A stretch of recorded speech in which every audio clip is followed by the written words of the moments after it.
Hi everyone, welcome to another episode of Breast Cancer Survivor Diaries. We are in conversation with Lata Aunty and let's head to part 2. അപ്പോൾ anti പറഞ്ഞു ആൻറ്റിക്ക് ഒരു 45 years ആയപ്പോഴത്തേക്ക് ovary റിമൂവലിൻ്റെ uterus റിമൂവലിൻ്റെ surgery ചെയ്തു. അത് കഴിഞ്ഞിട്ട് ഡയബറ്റീസായി, അതിൻ്റെ insulin എടുക്കേണ്ടി വന്നു. ആൻഡ് അപ്പോഴത്തേക്ക് എറണാകുളത്തായിരുന്നല്ലേ? അപ്പോൾ അതെ ആ സമയത്ത് എറണാകുളത്തായിരുന്നു. അപ്പോൾ അത് കഴിഞ്ഞിട്ട് ആൻറ്റിക്ക് ട്രാൻസ്ഫർ കിട്ടി കണ്ണൂരേക്ക്, അല്ലേ? അപ്പം കണ്ണൂരേക്ക് ട്രാൻസ്ഫർ കിട്ടിയിട്ട് എന്താ പറയുക, അവിടെ ഹോസ്റ്റലിൽ നിൽക്കേണ്ട. അപ്പോൾ അവിടെ ഹോസ്റ്റലിൽ നിൽക്കുമ്പോൾ നമ്മൾ ഇൻസുലിൻ എടുക്കണമായിരുന്നു. ഇൻസുലിൻ എപ്പോഴും ഫ്രിഡ്ജിൽ തന്നെ സൂക്ഷിക്കണമല്ലോ. അല്ലേ? അപ്പോൾ അവിടെ ഫ്രിഡ്ജൊന്നും ഇല്ല, ഒരു ചെറിയ ഹോസ്റ്റലായിരുന്നുകൊണ്ട് ഫുഡൊക്കെ അപ്പോൾ ഉണ്ടാക്കി തരണമായിരുന്നു. അപ്പോൾ 2 നേരം നമ്മൾ ചോറ് തന്നെ കഴിക്കുന്നതുകൊണ്ട് ഞാൻ തന്നെ ആ ഇൻസുലിൻ അങ്ങ് ഒഴിവാക്കി. കാരണം അത് ഫ്രിഡ്ജ് സൂക്ഷിക്കാണ്ട് അത് ഇൻസുലിൻ ചെയ്യാൻ പറ്റില്ല. ആ മരുന്ന് മാത്രമേ ഞാൻ യൂസ് ചെയ്തുകൊണ്ടിരുന്നു. അപ്പോൾ അതുകൊണ്ട് പിന്നെ 2 നേരം ചോറ് തന്നെയാണ് കഴിച്ചുകൊണ്ടിരുന്നതും. അവിടെ നിന്ന് വേറെ ഭക്ഷണമൊന്നും നമുക്ക് ഇടയ്ക്കുള്ള സമയമൊന്നും കിട്ടുന്നില്ല. അപ്പം വേഷന്ന് കുത്തിപ്പോവും. ഓഫീസ് വിട്ട് വരുമ്പോൾ ഒന്നും ഭക്ഷണം പോലും കിട്ടില്ല. പിന്നെ രാത്രി 8 മണിയാകുമ്പോഴാണ് ഈ ചോറ് വരണത്. അപ്പോൾ നമ്മൾ നല്ല വിശപ്പോട് കൂടി ഭക്ഷണം കഴിക്കുകയും ചെയ്യും. അങ്ങനെ 2 നേരം ചോറും കഴിച്ച് ഇൻസുലിൻ എടുക്കാണ്ടിരുന്നപ്പോഴാണ് എനിക്ക് ഷുഗർ കൂടിയത്. അപ്പോൾ ഞാൻ ഡോക്ടറെ കാണിച്ചപ്പോൾ തന്നെ ഡോക്ടർ പറഞ്ഞത് ഷുഗർ കൺട്രോൾ ചെയ്യാതെ ഒരുപാട് കൂടിയിട്ടാണ് ഇങ്ങനെ അവിടെയൊക്കെ ഇങ്ങനെ ഓരോ വഴുതിയത് മുഴ പോലെ വരണത്. അത് അങ്ങനെ വന്നിട്ടാണ് ഇത് വരണതെന്നാണ് എന്നോട് ഡോക്ടർ പറഞ്ഞത്. അതാ. അതുകൊണ്ടാണ് എനിക്ക് അവരെപ്പോൾ ചെന്ന് നോക്കുമ്പോഴും ഡോക്ടർ പറഞ്ഞത് ഷുഗർ കൺട്രോൾ ചെയ്യുക എന്ന് പറയുന്നത്. എനിക്ക് ഷുഗറിൽ നിന്ന് മാത്രം വന്നതെന്നാണ് ഡോക്ടർ പറഞ്ഞത്. അങ്ങനെ പറഞ്ഞു തരും. ഞാൻ മറ്റുള്ള ഭക്ഷണങ്ങളൊന്നും യൂസ് ചെയ്യുന്നില്ല. മധുരം എന്ന് പറഞ്ഞാൽ ഞാൻ തൊട്ട് പോലും നോക്കുന്നില്ല. എനിക്ക് ഇഷ്ടമല്ല ഈ ലഡുവും ജിലേബി അങ്ങനെയുള്ള സ്വീറ്റ്സ് ഒന്നും ഞാൻ കഴിക്കാറേ ഇല്ല. പിന്നെ ചായക്ക് ഒരു ഇത്തിരി മധുരമൊക്കെ ഇട്ട് കൊടുക്കും, അത്രയല്ലേ ഉള്ളൂ. അതുകൊണ്ട് മധുരമുള്ള പായസങ്ങൾ അങ്ങനെയൊന്നും കഴിക്കണം എനിക്ക് ഇഷ്ടമേ അല്ല. പിന്നെ ചോറ് മാത്രം, വേറെ മീറ്റ് അങ്ങനെയുള്ള ഭക്ഷണങ്ങളും ഇല്ല. വല്ലപ്പോഴും മീൻ കഴിക്കും, അല്ലാതെ മീറ്റൊന്നും അങ്ങനെ കഴിക്കാറും ഇല്ല. എന്നിട്ട് ഇത് വന്നു കഴിഞ്ഞല്ലോ എന്ന് ഓർത്തപ്പോൾ ഒരു വിഷമം തോന്നി. നമ്മളിത്രയും നോക്കിയപ്പോൾ പിന്നെ ഡോക്ടർ പറഞ്ഞു അത് ഷുഗറിൻ്റെ ആണ്. അപ്പോൾ അത് എൻ്റെ മാത്രം മിസ്റ്റേക്കാണ്. ഞാൻ ഇൻസുലിൻ എടുക്കാതെ മാത്രം ചെയ്തുകൊണ്ടാണ് ഈ ഒരു അസുഖം വന്നത് ഡോക്ടർ പറഞ്ഞപ്പോൾ അത് നമ്മുടെ മിസ്റ്റേക്കാണ്. പക്ഷെ അതിൻ്റെ ഇപ്പോൾ ഈ ട്രാൻസ്ഫറിൻ്റെ ഇടയിൽ വന്നുകൊണ്ട് അവിടെ ഫ്രിഡ്ജൊന്നും ഇല്ല അത് സൂക്ഷിക്കാൻ. പിന്നെ ഞാൻ എന്ത് ചെയ്യാൻ പറ്റും? അങ്ങനെ അത് ഇതായിപ്പോയതാണ്. അല്ല, കാരണം നമ്മളുടെ ഈ ജോലി തിരക്കിൻ്റെ ഇടയിൽ I think it's very important അല്ലേ? കാരണം ഇപ്പം ഉണ്ടെങ്കിൽ തന്നെയും നമുക്ക് അത് ഇപ്പം ഞാൻ തന്നെ എനിക്കറിയാം, നമ്മളൊക്കെ ഒന്ന് വർക്കിന് കയറി കഴിഞ്ഞാൽ പിന്നെ അവിടെ അങ്ങ് കുത്തിയിരിക്കും, പിന്നെ എഴുന്നേക്കത്തില്ല. നമുക്ക് ഇഷ്ടംപോലെ പണിയാണല്ലോ. അവിടെ സബ് ഓഫീസായിരുന്നു. അപ്പോൾ അവിടെ എഡിയലുമായിട്ട് ഞാൻ വർക്ക് ചെയ്യുമ്പോൾ നമുക്കാണല്ലോ കൂടുതൽ ജോലി ഉണ്ടാകുന്നത്. അപ്പോൾ അങ്ങനെ ഇരിക്കുമ്പോൾ നമ്മൾ അതിനെപ്പറ്റി ഒന്നും ചിന്തിച്ചിരുന്നില്ല. ആ സമയത്ത് അസുഖങ്ങളൊന്നും ഇല്ല. അപ്പോൾ പിന്നെ അങ്ങനെ പോട്ടെ എന്ന് വിചാരിക്കും. അങ്ങനെ ശ്രദ്ധിക്കാതെ വന്നുകൊണ്ടാത്. But it's okay, like it's also നമുക്ക് അങ്ങനെ കൺട്രോൾ ചെയ്യാൻ പറ്റില്ല. ഇപ്പം എനിക്ക് തന്നെ അറിയാവുന്ന കുറേ പേര് അങ്ങനെ പ്രത്യേകിച്ച് ഇൻസുലിൻ എടുക്കുക കുറച്ച് ഉഴപ്പുണ്ട്, അവർക്ക് അറിയാം ക്യാൻസർ ഡയറക്ട്ലി. ബട്ട് അങ്ങനെ ആവുന്നുള്ളത് ആർക്കും അറിഞ്ഞുകൊണ്ടല്ലോ. ബട്ട് ഇറ്റ്സ് ഓൾസോ ലൈക്ക് ഒരു സെൽ മൾട്ടിപ്ലിക്കേഷൻ ആണല്ലോ, നമ്മുടെ ബോഡിക്ക് അകത്ത് നടക്കുന്നത് എങ്ങനെ അറിയാൻ നമുക്ക് അറിയില്ലല്ലോ.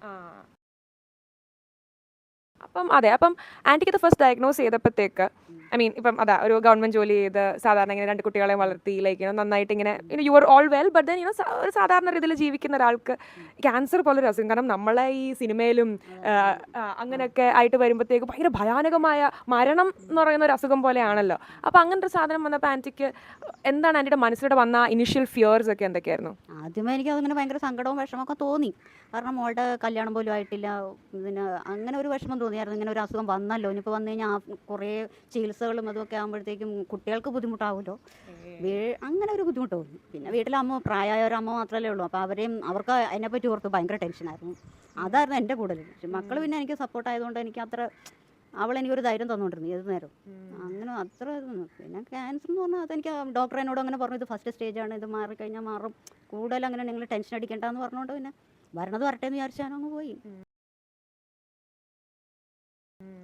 അപ്പോൾ ഫസ്റ്റ് സ്റ്റേജിൽ തന്നെ ഡിറ്റക്ട് ചെയ്തല്ലേ? കാരണം ഒരു ചെറിയ വേദന, ഒരു സൂചി കൊണ്ട് കുത്തണ പോലെയുള്ള ഒരു വേദന എനിക്ക് ആദ്യം തോന്നിയത്. അപ്പോൾ എൻ്റെ കൂടെ നിന്ന ഹോസ്റ്റലിൽ ഒരു കുട്ടി ഉണ്ടായിരുന്നു, അവൾ നേഴ്സായിരുന്നു. അപ്പോൾ അവളെ പറഞ്ഞത് ആൻറ്റി വെച്ചോണ്ടിരിക്കേണ്ട ഒന്ന് കൊണ്ടേ കാണിച്ചു. അപ്പോൾ തൊട്ടടുത്തുള്ള ഹോസ്പിറ്റലിൽ കൊണ്ട് കാണിച്ചപ്പോൾ അവർ കൂടെ ആരും ഇല്ലേ അങ്ങനെ ചോദിച്ചു. അപ്പോൾ തന്നെ എനിക്ക് മനസ്സിലായി എല്ലാം വിഷമിക്കാൻ വേണ്ടി പറഞ്ഞതല്ല, എന്തായാലും ഞാനിതൊന്നും ജസ്റ്റ് നോക്കിയെന്നേ ഉള്ളൂ. നിങ്ങൾ നാട്ടിൽ ചെന്നിട്ട് ആരെങ്കിലുമൊക്കെ കൂട്ടിപ്പോയിട്ടത് ഇത് ചെയ്യരുത്. അപ്പോൾ എനിക്കൊരു ചെറിയ സംശയം തോന്നി, ഇനി അതായിരിക്കും എന്ന്. എന്നോട് വന്ന് നോക്കിക്കഴിഞ്ഞപ്പോൾ അത് തന്നെയാണെന്ന് അറിഞ്ഞപ്പോൾ പിന്നെ അതിനെപ്പറ്റി ചിന്തിക്കാൻ തുടങ്ങി.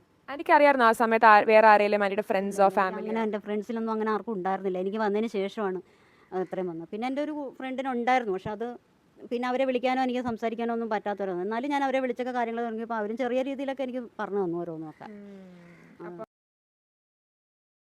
അവരുടെ പേരില്ല അതാന്ന് തന്നെയായിരുന്നു. അപ്പോൾ അവരും എനിക്കങ്ങനെ ഓരോന്നൊക്കെ ഇങ്ങനെ പറഞ്ഞു തന്നു. അപ്പോൾ ആൻറ്റിയോട് എനിക്ക് ചോദിക്കാനുള്ളത്, ഇപ്പം നമ്മളിപ്പോൾ യൂട്യൂബ് ചാനൽ ചെയ്യുന്നത്, നമ്മൾ സംസാരിക്കുന്നത്, അപ്പം ഇപ്പം എനിക്ക് ആൻറ്റി അവിടെ ഉണ്ടായിരുന്നത് KPയുടെ അമ്മയായിട്ട് അത്രയും ക്ലോസ് ആയിട്ട് ഉണ്ടായിരുന്നത് ഫുൾ ഓൺ എല്ലാത്തിലും നല്ല, പക്ഷേ ഇങ്ങനെ ഇപ്പം എനിക്കിപ്പോൾ ചില കീമോ കഴിഞ്ഞിട്ട് ഓരോ ഇതും ഒക്കെ ഉണ്ടായിരുന്നപ്പം എനിക്കൊരു ഭയങ്കര സപ്പോർട്ടായിരുന്നു ദാറ്റ് ഇങ്ങനെ ഒരാളുണ്ട് എൻ്റെ ചുറ്റും, ഇത് അതിജീവിച്ചു, നന്നായിട്ട് ജീവിക്കുന്നു, ഹെൽത്തി ആയിട്ട്, അപ്പം ഒത്തിരി കാര്യങ്ങളെല്ലാം ഓടി നടന്ന് ചെയ്യുന്നു. അതാ ഇവിടുന്ന് യൂറോപ്പ് വരെ പോയിട്ട് അവിടെ വീട് നോക്കി ഓടി നടന്ന് തുള്ളിച്ചാടി വിൻ്ററിലൊക്കെ. അപ്പോൾ ഞാനിങ്ങനെ അയ്യോ എല്ലാം കഴിഞ്ഞോന്ന് പറഞ്ഞൊരു ഇതിൽ ശരിക്കും ഒരു ലിവ്ഡ് എക്സാമ്പിൾ, അല്ലെങ്കിൽ ഈവൻ ചെറിയ ഡൗട്ട്സ് പോലും ഇങ്ങനെ ഇതിന് ഈ മരുന്നിന് കഴിച്ചപ്പോൾ എനിക്ക് ഇതുണ്ടായി, അല്ലെങ്കിൽ ഈ ഒരു എഫക്റ്റ് ഉണ്ടായി, അത് എനിക്ക് ഒത്തിരി ഹെൽപ്ഫുള്ളായി. അപ്പം ആൻറ്റിക്ക് അങ്ങനെ ഒരാളുണ്ടായിരുന്നെങ്കിൽ. അങ്ങനെ ഒരാളും ഉണ്ടായിരുന്നില്ല എനിക്ക്. ഞാൻ സ്വയം അങ്ങനെ ഇതായി പോകാൻ ഡോക്ടറുടെ ഒരു സപ്പോർട്ടോ അല്ല എൻ്റെ മക്കളുടെ ഒരു സപ്പോർട്ട് മാത്രമേ ഉണ്ടാവുള്ളൂ. അല്ലാണ്ട് ഇത് അറിയാവുന്ന ആരും എനിക്ക് അങ്ങനെ ഉണ്ടായിരുന്നില്ല. അങ്ങനെ ഓഫീസിലൊന്നും ആരും ഉണ്ടായിരുന്നില്ല. വാട്ട് ഡു യു ഫീൽ അങ്ങനെ ഒരാൾ ഉണ്ടായിരുന്നെങ്കിൽ? അവരതിനെ പറ്റിയെല്ലാം നമുക്ക് പറഞ്ഞു തരുമായിരുന്നല്ലോ.